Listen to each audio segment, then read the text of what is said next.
यह एक ऐसा शैतान का खेल है जिसमें दो खिलाड़ी कार चलाते हुए एक दूसरे से सवाल पूछते हैं। अगर कोई गलत जवाब देता है तो कार की गति बढ़ जाती है। अगर मोड़ आने पर कार की रफ्तार तेज रही तो कार में रखा नाइट्रोग्लिसरीन हिल सकता है, जिससे कार और चालक दोनों ब्लास्ट हो सकते हैं। इससे बचने के लिए खिलाड़ियों को बेहतरीन ड्राइविंग स्किल्स और विरोधी को फंसाने की चालें आनी चाहिए। खेल शुरू होते ही बूढ़ा अपना पहला सवाल पूछता है।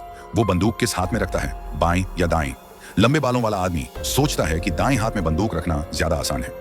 तभी उसकी गाड़ी के टायर के नीचे एक पत्थर आ जाता है और नाइट्रोग्लिसरीन हिल जाता है। ड्राइव करते हुए सोचना खतरनाक हो सकता था, लेकिन बिना किसी पक्के सुराग के वह जवाब देता है दाएं हाथ में। तभी शैतान फैसला सुनाता है कि बूढ़ा दोनों हाथों में बंदूक रखता है, जिससे उसका जवाब गलत साबित होता है। गलत जवाब के कारण उसकी कार की गति दुगनी हो जाती है। इस खेल में कुल 3 सवाल होते हैं। बूढ़ा एक अंक जीत चुका था। अब बारी थी उस आदमी की जिसने सड़क किनारे की एक दुकान देखकर सवाल पूछा, क्या इस बंद दुकान में चॉकलेट है? इस खेल में शैतान वास्तविकता को बदल देता है, इसलिए जंगल में चॉकलेट होना संभव नहीं होना चाहिए था। लेकिन बूढ़े को याद आया कि वह एक दुकान के पास से गुजरा था जहां चॉकलेट हो सकती थी। वह हाँ में जवाब देना चाहता था, लेकिन तभी उसे याद आया कि दुकान पर किराए के लिए का बोर्ड लगा था, जिसका मतलब था कि वह दुकान खाली है और वहां चॉकलेट नहीं हो सकती। इसलिए उसका जवाब नहीं होता है, मगर उसका जवाब भी गलत निकलता है। असल में यह उस आदमी की चाल थी। उसने जानबूझकर उस दुकान के पास सवाल पूछा ताकि बूढ़ा भ्रमित हो जाए, क्योंकि चॉकलेट तो उसकी जेब में थी। अब दोनों बराबरी पर थे।